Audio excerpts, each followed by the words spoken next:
But I'm going to jump right into how to master your metabolism, fire up your body's fat-burning furnace. It's probably what most people that they come to me, they want to lose weight, they want to drop some body fat, and they really have a kind of a warped sense of metabolism, and most people think that their metabolism's slow, that's why they've gained weight, and that's usually not so likely the case. There's a lot of issues why people gain weight, but before I totally dive into that, I totally skipped on who I am and what I'm all about, so I might want to jump back a step. So you guys, who's this whack job, he just sends me emails and I don't even know who the heck he is. But basically, I am the owner of this lovely establishment you're in right now. I've been doing this for so long now, it feels kind of weird to even say it, but I've been doing this for 14 years now, and Fit for Life for 14 years now. Me and Gary started it way back in the day, and we've probably moved maybe 2 blocks in all that time, so we've been very close to here this whole time, so we've been excited to be in this community for this long. But trainers, oh God, I could spend 20 minutes talking about this and how whack jobs the trainers are. So if you're a little skeptical, I want you to be skeptical, because me even saying I'm a trainer, I'd be skeptical.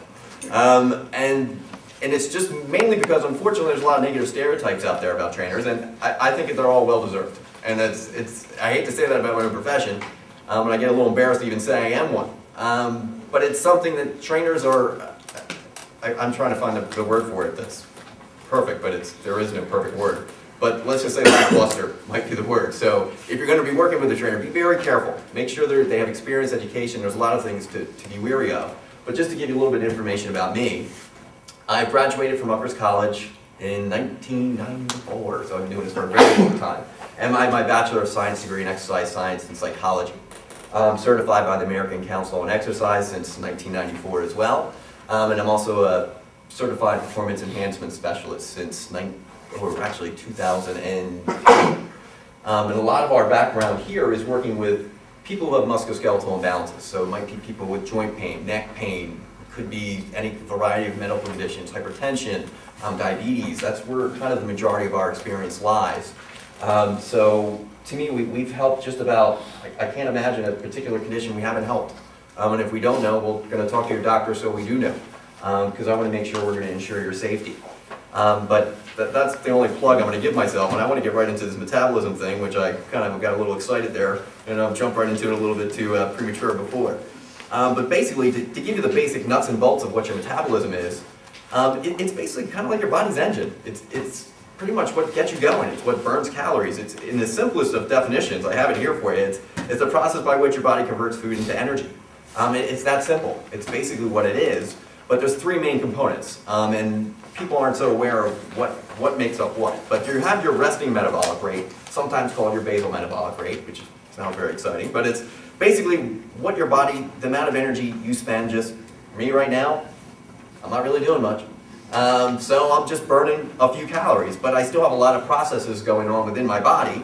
I got my circulations going on, my respiration, I've got a lot of different things going on, and that takes about 60 to 75% of my daily caloric outtake, or my calories expended throughout the day. 60 to 75% of that is my resting metabolic rate. So it's the largest portion of what my body does all day long. Now you have your basically digestion, which is what I wrote down as food processing here, and that's about 10%. I have to chew, I have to get it down, I have to swallow it, it has to go down through my esophagus, it has to go through the whole thing. And basically, that whole process maybe equates to about 10%. So that doesn't leave a whole heck of a lot that we burn during physical activity.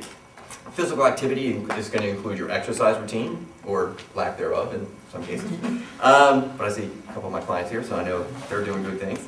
I hope they're doing good things.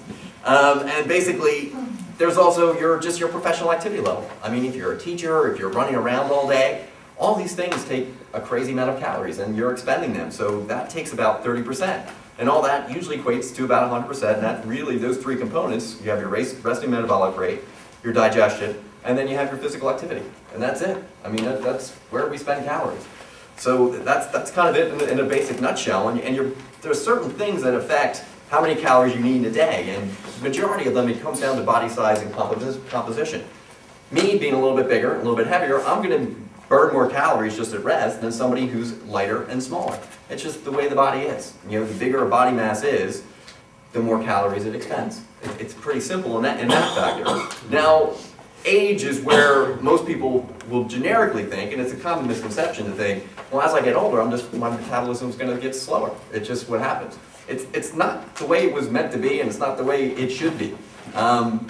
Unfortunately, it's the way it usually is. It's just because as we get older, it's not because some metabolic, magical little wand gets whacked on my head and I just get slower and slower. It's just because I'm doing less, I'm not exercising as much, I'm not sleeping as much. So all those things, when you start losing body mass, and body mass I mean muscle, and unfortunately we're probably gaining fat as well, and it's a negative little double whammy, but age doesn't have to mean slower metabolism. It's just what we do when we get older does equate to a slower metabolism, which usually means less activity, less muscle mass, and that's about it. And it doesn't have to be an inevitable part of aging. And we just have kind of given up and saying that it does. That's just what happens, and it's not true. And this one, gender. Ladies, I hate to say it, but you're kind of screwed on this one.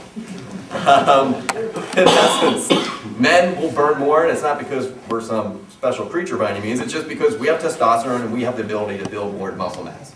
It really comes down to that. So the more muscle mass, higher our resting metabolic rate is, means we burn more calories. So don't hate us for it. Accept it, love it. Love us for it. But it just does it make your job as a woman harder? Yeah, a little bit. A little bit. So there's no excuses for men to be heavy? Well, there's always an excuse. And I've heard this, not everyone, but there's always an excuse. But in essence, women just don't have the ability to put on as much muscle. So your ability to have a higher resting metabolic rate is not going to get as high. That's all. Basically, that's what it comes down to. And then the old adage, you hear this all the time, the calories in versus calories out. If you burn more than you take in, you're going to lose weight. It's basically simple, but it's not that simple. I wish it was. The quality of the calorie that comes in, I mean, if you had 1,000 calories of ice cream all day versus 1,000 calories of vegetables or fruits, it makes a difference, for God's sake. So you got to use common sense for that. So don't go too excited with yourselves with that equation, because some people take that and go off the deep end with it. Basically, next is, there's a couple myths, and I kind of just busted through one of them, about the aging means you get a slower metabolism. And I was more, it's just not the way it is, it's not the way it was meant to be, it's just what's become accepted.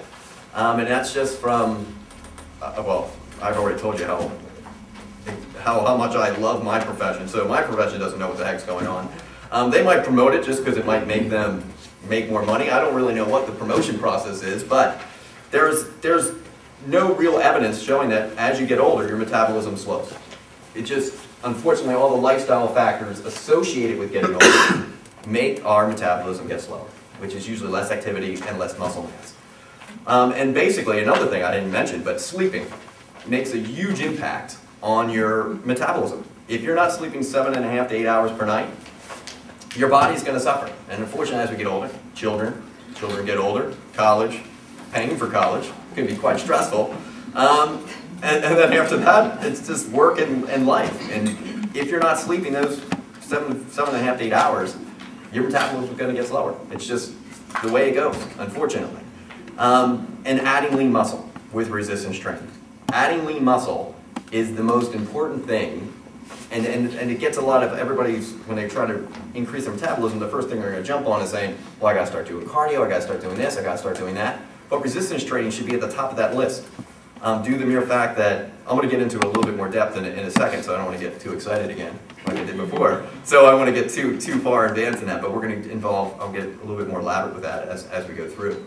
And basically another little quickie thing about resistance training, but you need to change up your exercise. If you're doing the same routine for more than 6 to 8 weeks, your body gets accustomed to it. It's going to start burning fewer and fewer calories. If you always walk, your body's going to get very efficient at walking. So you're going to burn less and less and less, because your body is going to adapt. If you start changing, maybe do some intervals, maybe you play with some incline if you're on a treadmill, maybe you do some like jogs mixed in. Changing up those little variables makes a big difference, so you're constantly confusing your body, so you're not constantly doing the same thing over and over again. Because the more you do the same thing, the less your body's going to burn, because it's going to get used to it. It's going to get very efficient at it. So it's very important to change it up.